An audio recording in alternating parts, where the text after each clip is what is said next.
Ugh, what a mistake I've made. Why did I ever marry you? People said you'd make a good wife, that you were refreshingly honest. So I got swept up and married you. Should have never tied the knot with the daughter of a poor farmer like you. My name is Alice, and I am 32 years old.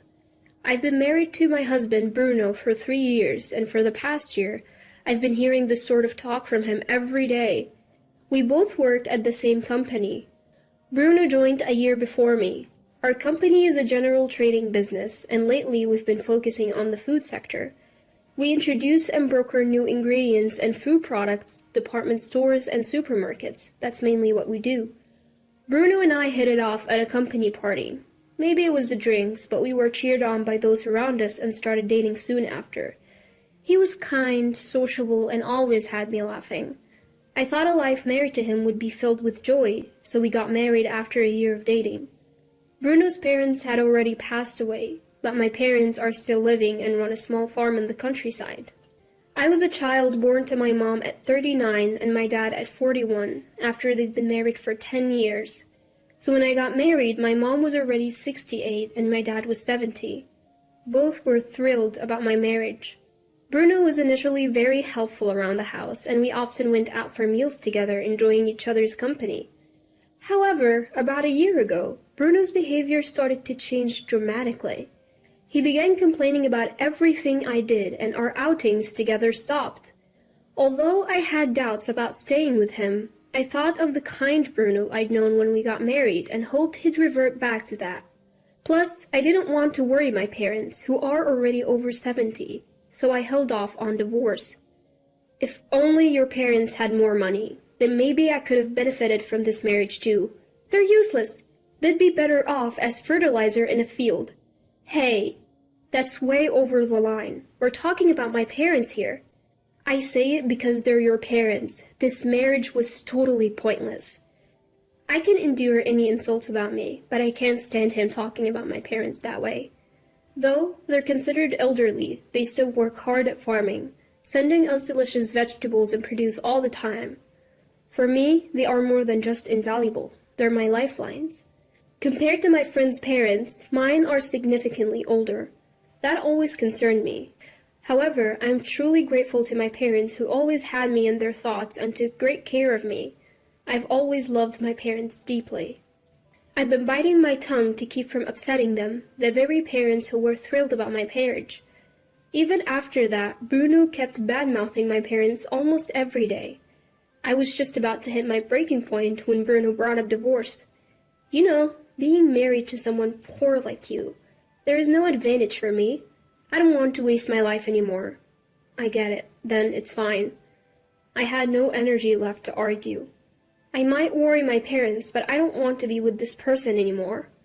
As soon as I agreed, Bruno, as if he'd been waiting for this, handed me the divorce papers with his name already filled in. I signed them without a word. Once I've packed, I'll leave. You can stay here if you want.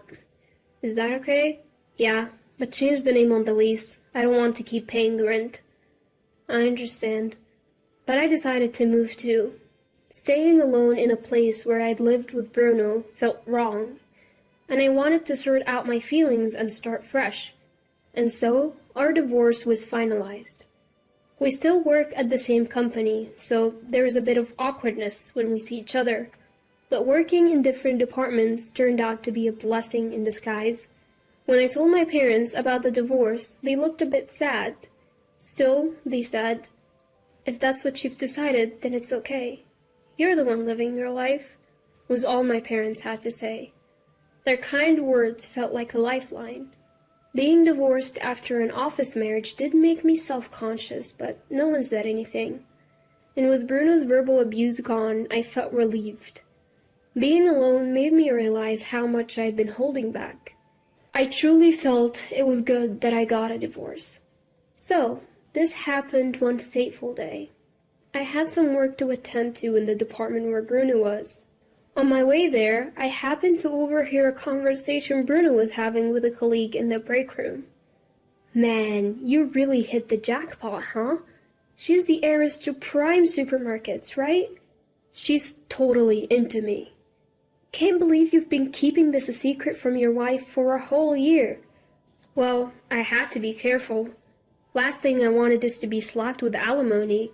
But it took some time. No matter what I said, she wouldn't bring up divorce. Would have made things easier if she did. You're a piece of work, you know that. Thanks to my daily insults, she accepted the divorce pretty easily, though. I feel sorry for Alice for marrying someone like you. Come on. You can't compare the daughter of a poor farmer to a supermarket heiress. Prime Supermarkets is a major chain that's spread across the U.S., and our company does business with them. Bruno was in charge of sales for that supermarket. So, to summarize, Bruno had been having an affair with the heiress of that supermarket for the past year. And to keep the affair secret, he had been insulting me, waiting for me to initiate the divorce. Hearing this, it felt like everything went wide before my eyes. I would have felt better if he had just honestly said, "I found someone else, so I want a divorce." I was so filled with shock and anger that I felt like I could explode. But I said nothing and left the room. I didn't want to be known as the woman dumped by Bruno because he had an affair. Feeling so humiliated, I just didn't want to be there anymore. The realization that Bruno wasn't just betraying me, but was also scheming for his own convenience made me so angry. But I chose not to confront Bruno. Sure, I could probably get some kind of settlement if I pushed the issue, but I didn't want the hassle or the gossip. I just wanted to let it slide. The following month, Bruno left the company. I heard he got re-employed at Prime Supermarket's corporate headquarters. I breathed a sigh of relief, knowing I wouldn't have to see Bruno's face anymore. Soon after, I heard rumors that Bruno married the daughter of the CEO of Prime Supermarkets. The female co-workers in my office were skeptical, but the men seemed envious. Apparently, Bruno fast-tracked the wedding because the CEO's mother, Bruno's new grandmother-in-law, wanted to see her grandchildren married off sooner rather than later. I can't help but think it's just a cover story. Bruno's perfectly capable of bending the truth like that. Furthermore, not a single employee from our company was invited to the wedding. Bruno was hired as a sales manager and seemed to be on a fast track to success, according to the gossip amongst his former colleagues, tinged with jealousy. Nothing surprises me anymore. It's probably all according to Bruno's plan. While it's infuriating to think about, my desire to avoid him is stronger. However, that wasn't the end of it. I received a call saying that the supermarket that bought produce from my parents' farm had suddenly cut ties with us. It was Prime Supermarket, and it was Bruno who informed us. What's going on? I had to call Bruno to find out why. My wife doesn't want me dealing with my ex's family, he said. What? She doesn't want any contact with your parents. Call it jealousy, I guess. But that has nothing to do with our business relationship. Maybe, but I can't ignore what my wife wants, and honestly, I couldn't care less about your parents. I hated to grovel to Bruno, but I begged him to reconsider the contract termination. He refused. I never thought it would come to this. My parents love farming. Their greatest joy is seeing people enjoy the produce they've grown. They're getting older, but they're still passionate. I don't want to strip them off of their livelihood. So, I had no choice but to look for a new contract. I tried, but I couldn't find any takers. Then, my company decided to host a food fair. I negotiated to include my parents' produce, and surprisingly, I got an immediate okay. The CEO was excited about their organically grown, carefully crafted produce, especially after tasting it. There was a fee for the booth, which I paid for without telling my parents. On the day of the food fair, my parents arrived, beaming with pride over their produce. Seeing them so happy filled me with joy as well. Then someone approached us. He was a restaurant owner from Boston, interested in using my parents' produce. His restaurants focus on high-quality ingredients, and after tasting the produce, he was impressed. My parents were thrilled. We quickly struck a deal, and I felt a huge weight lift off of my shoulders. 3 years have passed since then. My parents are still working in the field, as energetic as ever. They say they genuinely enjoy this lifestyle. I quit my corporate job and have been helping them for the past 2 years. Though my parents insisted they were fine, I saw the increasing work in sorting and fulfilling orders. It became clear they needed help. I'm happy to work alongside them. On a trip back from delivering produce to a restaurant, I bumped into Bruno. "What are you doing here? I heard you quit your job after I broke up with you." "I didn't quit because of you. I'm helping out my family's farm. We supply this restaurant with our vegetables." "Ah, helping out the poor farmers, huh? Suits you, I guess. You'd be leftover stock at the company just like your vegetables." "How rude you still are." "That's just the truth. Look at the gap widening between us. I am now the sales director at Prime Supermarket, a true elite. While you'll just weather away." "I'm actually getting remarried." "What? Who's the unlucky guy?" "Another broke person." Ignoring Bruno's continuing insults, I get in my car and leave. I'm marrying Louis, the chef at the restaurant where we supply our produce. We grew close during my numerous delivery trips. He's been raving about our produce, even took the time to visit our farm, and has become quite friendly with my parents. He's always smiling and is as genuine as they come. Somewhere along the line, I found myself drawn to his unguarded smile. But after my last marriage, I thought I was done with the whole idea of tying the knot again. Yet, he's like the sun, gradually melting away my reservations. Meeting Bruno at this point seems like a bad omen, just as I'm about to take a new step in life. Louis knows the story behind my divorce with Bruno, and he was quite angry when he heard it. But at that night, after telling him about running into Bruno, he brushed it off, saying, "Next time, just show him how happy you are." I agree. Besides, Bruno doesn't matter to me anymore. Thinking otherwise would only please him, because that's the kind of person Bruno is. On the day of our wedding, I was in the dressing room when Bruno suddenly appeared. "What? Why is Bruno here?" "What are you doing here?" "I had a hunch. You said you were getting married, and I heard there was a wedding at this restaurant, so I came to check it out." "Why are you here? You're certainly not invited."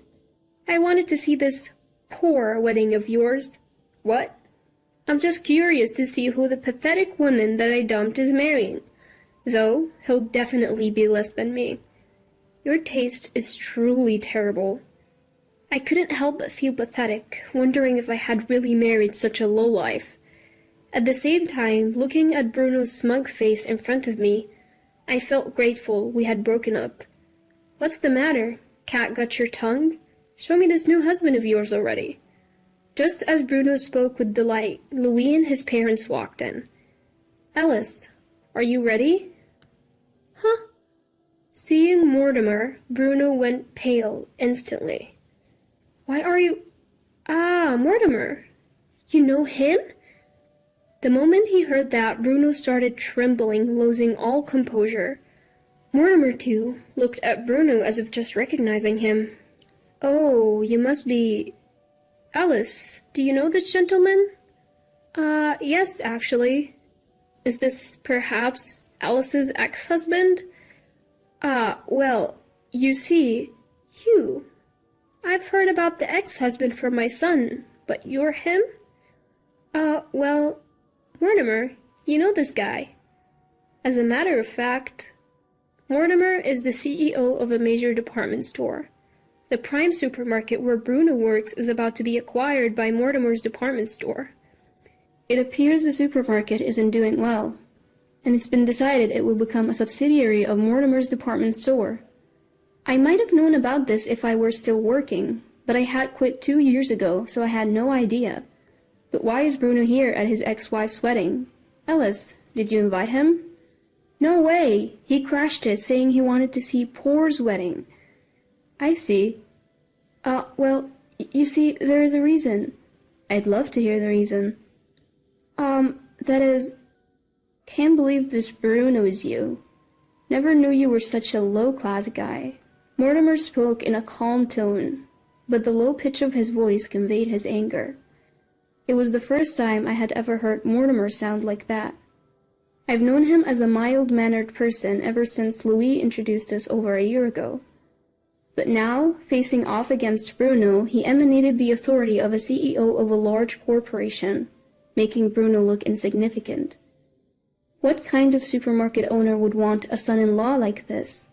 And you're the head of sales? Isn't the decline in business your fault? I didn't... Leave now. This is no place for someone like you. Seeing Bruno shrink at Mortimer's words made me feel pity for him. Unable to find any comeback, Bruno left, as if fleeing. This is what happens when you look down on others and feel joy about it. If Bruno hadn't intruded like this, maybe no one would have found out he was my Bruno. It's what you call reaping what you sow, I guess. Our wedding was enveloped in a serene atmosphere from beginning to end. It turned out to be a beautiful ceremony. My parents, watching all of this, were shedding tears. I felt like I had finally put their minds at ease. Later, Mortimer told me that the owner of Prime Supermarket claimed that he had no knowledge of his daughter dating Bruno before his divorce. But considering Bruno switched jobs to Prime Supermarket immediately after the divorce and was even offered a position, Mortimer doubted the owner was really in the dark. The owner of Prime Supermarket seems to dote on his daughter and pretty much agrees to anything she says. As a businessman, he's definitely lacking, Mortimer commented. Prime Supermarket became a subsidiary of Mortimer's department store. The executive team was replaced and the former owner was resigned. Bruno left the company as well. Then, out of the blue, Bruno contacted me, asking to be employed by Mortimer's department store, the parent company. I struggled to comprehend what could possibly make him think that that was an option. That's absolutely not going to happen. What on earth are you thinking? Don't say that. Give it a try. I might get divorced if things keep going this way. My wife says she doesn't need a husband who doesn't bring in money. That's not my concern. Don't you feel sorry for your ex-husband if he ends up on the streets? Not at all. What a person you are. Fine. Can you lend me some money? What? Just enough to get by for now. My wife is a big spender and it's tough. I couldn't believe what was happening. But when that phone call came, I was actually visiting my in-laws. Mortimer, who was sitting next to me, took the phone and yelled with a fury I'd never seen before. Don't ever contact my pressured daughter-in-law again. Thanks to his final shout, I never received another call from them. Now I help out at my family's home and also work part-time at Louis' restaurant whenever I have some free time. The restaurant owner is a friend of Mortimer's, and they make a lot of accommodations for me, making it an easy place to work. About 6 months after remarrying, a colleague from my old job came to dine at the restaurant, and we briefly talked about Bruno. It seems the former president of Prime Supermarket is drowning in debt and has skipped town. His daughter and Bruno are left dealing with those debts, working from morning to night. Apparently, they blame each other for their plight and fight constantly. Their new apartment is in an older building near my former colleague's home. Apparently, their arguing got so loud the other day that someone reported them to the police. My colleague saw them during that incident and said that they had lost so much weight they were almost unrecognizable, laughing as he told the story. But honestly, I don't care anymore. I don't look back on the past. Besides, our family will grow by one more member come next spring. Both my parents and my in-laws along with Louis are all thrilled. I plan to cherish this happiness.